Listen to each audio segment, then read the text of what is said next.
是啊，因为上一台车因为听了我老婆的建议，所以我选了黑色。黑色车真的是超难顾的。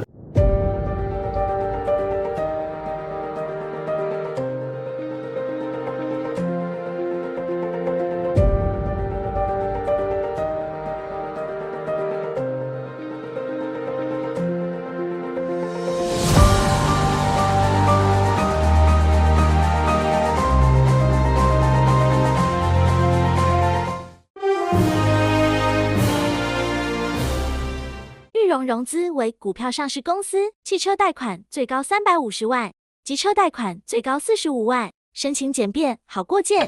Hello， 大家好，今天很高兴啊，就是有邀请到前几部影片刚好有接访到的一个那个 C300棒球哥。好，因为那一集播出之后啊，就是有很多观众有私讯我们说，可不可以请棒球哥来这边分享一下你这台爱车 C300，跟大家打个招呼，可以自我介绍一下。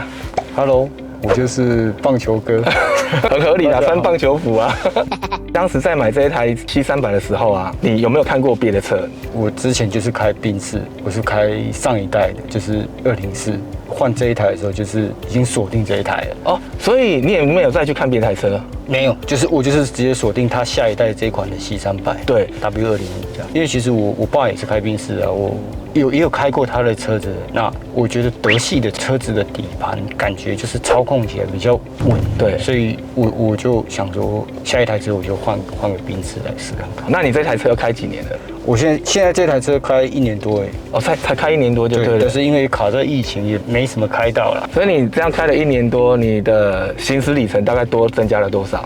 大概15000左右吧。那你的油耗嘞？油耗漂亮吗？油耗其实我没有特别注意啊，因为其实我们是报公司站的。其实我开车就是一般正常，也不会说太那个，偶尔想会小飙一下而已啦。像我们在找这个外汇车啊，有没有要留意什么？大概要注意哪些美感？其实第一个最重要就是先锁定你想要找外汇车哪一款，再来呢就是挑配备。像我这台的话是因为运气比较好，所以挑了满配。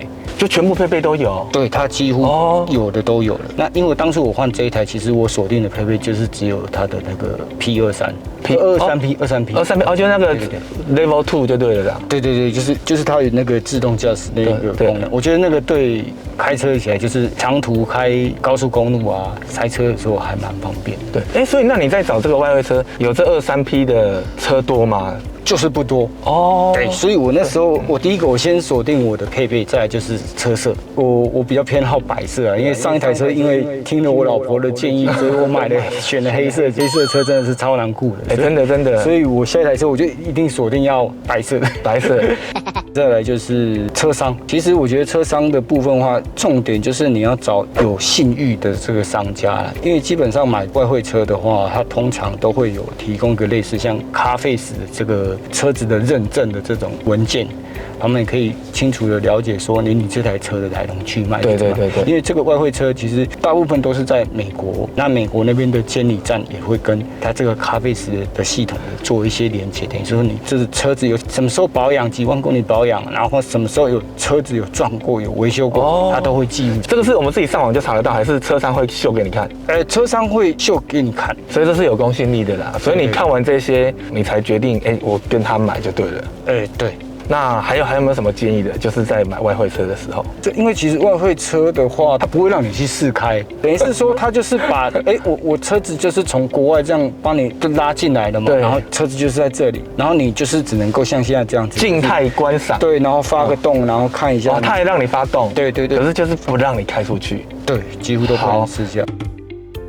其实很明显的优点就是德系的车子真的开起来的那个稳定度比较高。这一台给我比较印象深刻是因为我这一台是4轮驱动，因为之前我都没开过4轮驱动。对，很明显的有感觉说，平常如果在高速公路开直线加速的话，那个超车啊什么，也就是比较猛。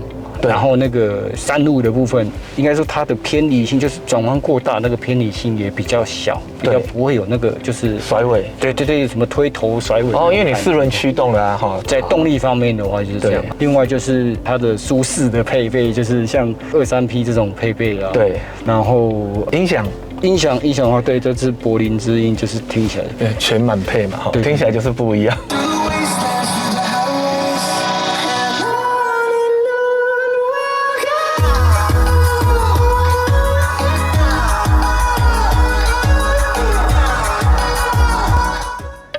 还有车机，这个都是原来的嘛，对不对？这全部都是原来的。原来的。我买来就是只有装那个后面一只小鸭尾的尾翼而已，而且这全车都其他就是原来的样子就对了。对对对对。好，那你觉得车机好用吗？坦白讲，它这个如果跟市面上人家比较流行的那种 Android 机起来，我觉得它是比较起来比较死硬的这种操作模式。对，像因为我这一台也有这个抬头显示器嘛，对对，抬头显示器它就是要搭配原厂的导航图纸才能秀在上面，才会投在上面说，哎，我现在什么路左转，不然就平常的话就是它只会有方向东西南北这样子。实际上装了之后，发现它跟 Google 的导航比较起来，我觉得还是 Google 导航比较好用，因为它的路跟它的那个界面选说我要导航去哪里这个的部分操作起来比较不好用。对，所以你还是习惯用 Google 导航手机。对，而且 Google 导航也那个就是塞车路段它也可以。对啦，对，还会预估。那像你这样车机，它原本这些都是中文化。其实大部分的车商进来，它都会先帮你归成这个中文化。哦，那比较黑心一点的话，他就会说，哎，这个可能另外收费啊。所以你当时是含在价钱里的，对不对？对对对。好，那优点还有什么？内饰因为其实这个都已经是满配了，什么黑檀木看了习惯了，所以我觉得没什么特别，内装就是这样了。其实跟 BMW 的车系比起来后，我觉得内装整体感看起来，宾士的还是比较有质感一点的。整个配置啊，跟这个内饰板的搭配，对，感觉它比较不会那么的塑胶感比较重的感觉。哦。这个都是皮，都是皮耶哈，这不是软质塑胶，这是皮革的。那还有什么天窗？天窗对，也是当初我本来想要锁定的，它是可以开的，对，它可以开的哦啊，我看可以开到哪里？最后面，这是全景式天窗，就是直接开后。哦，它还自动在这个再归回来。对对对对。OK， 好，那把它关起来。好，那还有什么优点？还有一个。对，我突然想到，很大的它的那个360宽景，就是你在停车的时候真的很方便。哦，所以你的有这个功能。对对，这个也是我当初在扫的时候一定要，我就是23P 跟360天窗这3个选配，我一定要这3个。因为进来的加装都没有那么好，对不对？进来加装，其实你花钱就是会有，只是会比较贵哦。哎呀但是一台车子回来之后，然后你又再去给人家拆装，自己也会有一点。那个心痛的感觉，所以它算很清楚对，它其实这个做的还不错，它的解析度算很高，对啊，然后还可以切换角度，对，因为其实我停车的习惯啊，我就是很怕就是旁边车边有这种凸起来的这个，然后所以有了这个东西，我真的停的比较安心，可以停的比较里面一点。室内空间摆东西的地方多吗？像是。杯架就是基本这2个，它其实它车侧旁边这边，车侧可以放比较大屏的啦。对对对，这边可能就是一般的小的。对，但是其实它可以拆起来，它其实那就可以了。对对对，拆起来。所以它这个原本就是这种设计啊。对，它本来就这种设计。然后这边是打开，这边还可以拿吗？可以。因为这个其实是我后面自己买的。这个是小物，你自己买的小物那还不错。才刚好，否则太深摆得很乱，然后这边又可以。那这个是原本就有的充电孔，这个是音响的那个听音乐的，它有2口 USB 的，对，然后还有一个 SD 插槽，对，然后2个也可以插记忆卡，USB 的孔也可以充电，变慢充了，慢充。那这个又是什么？这个其实就是算它是。音响里面选单的东西啊，还是用这个来选，那你就要切掉。我打的 P 档，好，对，就是它就是其实就是让你选择的啦，对，选择。然后这个也一样，就是比方说我们在听歌的时候啊，对，它像是选台什么的，有点类似那种触控式的滑鼠。OK， 好，那优点还有吗？我想到了。这边的话，副驾也有，加热座椅。那你有通风吗？这个就是通风，这也是要满配才有，要刚好有选到的。对，通常人家就是只有这个加热，没有通风。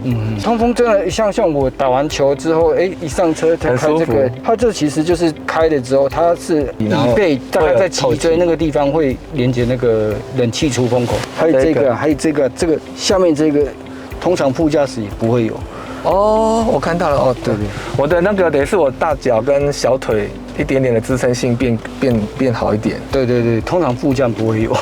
然后它有3组记忆，OK，还不错。还有吗？隔音的话没有很推啦。哦，真的吗？对，主可要是德系的车、欧系的车不是隔音都还不错吗？有可能是因为这一款的设计上比较没有那么的完善，它没有双层啊，可是它比较厚一点，它没有双层。应该是说是加厚，不是双层。对嘛？它加厚，对，因为如果是双层，中间还会有一层胶啊。对。其实最大的缺点我觉得还是车内的异音，就是开一段时间之后，你会觉得，这台车跟上一台车的开起来的那个宁静度，感觉起来还是有明显的落差。所以你的意思是比 W204声音还多一点哦？对，W204的后座异音反而没有那么的明显。是哪方面的异音？感觉就是车门那边的那个胶条的结合的声音，在后座后车门就是它那个摩擦的那个吱的声音，比较路况不好的地方就会有，一路是没有。有办法解决吗？你有去？它是有办法解决，但是就是有其他的车友啊，他是打开车子门加那个类似像胶条的东西，但是我觉得看起来蛮丑的，所以声音跟外观我就选择了外观。反正你音响稍微大一点就好了。我音响很好，就盖过去。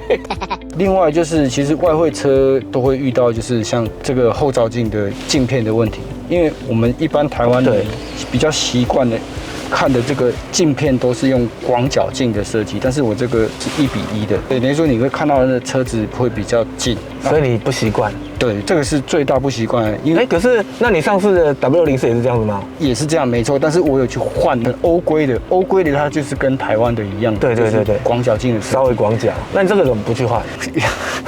因为换这个不便宜。也是不便宜的钱就对了。对，光镜片啊，对，我听人家讲都要1万多块去，只有换镜片而已，我会觉得这个有点花不太下去。所以习惯就好了，就是一直是强迫自己去习惯这个1:1，而且它有那个盲点侦测，其实盲点侦测对我来讲就够用。好，那我来问一下好了，后座好坐吗？后座其实我很少，我几乎都没有去做过后座，我只是去做清洁而已。你觉得后座好坐吗？没那么好啊，没那么好。我的膝窝是空的。哦，因为它比较短啊。然后刚好这边有一个中央的那个中间那个果岭，所以要坐3个就会很辛苦。那你脚会离我们的椅子很近吗？大概一个还可以。一个半拳头，应该还 OK。是前座是很舒服的，然后如果后座是还 OK， 因为毕竟是 C 系列的，所以空间大致上原本就是它稍微小一点点。当然会啊，会推荐，极力推荐。比较大的原因是什么？其实我觉得它的外形也不会说太偏向 Volvo 那种，就是比较老气。可是 Volvo 现在不会了啦，现在的新的 Volvo 其实也蛮年轻的啦。如果你再往前几年的 Volvo 可能稍微老气一点是没错，所以你觉得外形很好看就对了。对，但是我觉得缺点就是像现在新闻有一些就是什么那个C300加油300，所以你对这个有感吗？只会觉得说，怎么一台好好的一台车，因为某些人的一些异常行为，把这个整个车系的车子都名声都有点搞砸的感觉。这个等一下我们单独我来问你这个问题。像 C300这一种的车种，你的推荐是尽量找该有的配备都找到，再来下手这一台。对，其实配备的部分也是要看个人的需求啦。对，就是有的人他觉得23P 根本用不到啊，23P 用不到的话，你这个车架的这个空间，你又可以再当个10万，将近20万的这个 gap。那它23P 有绑定某些配备吗？多了主动式的安全配备，就是说像行人这样子，你那个都含在里面就对了。对，它都含在里面。所以那如果再选 C300的话，你会推荐总代理还是推荐外汇车？其实以 CP 值来看的话，当然一定要选外汇车。为什么？就是外汇车就是比较便宜嘛。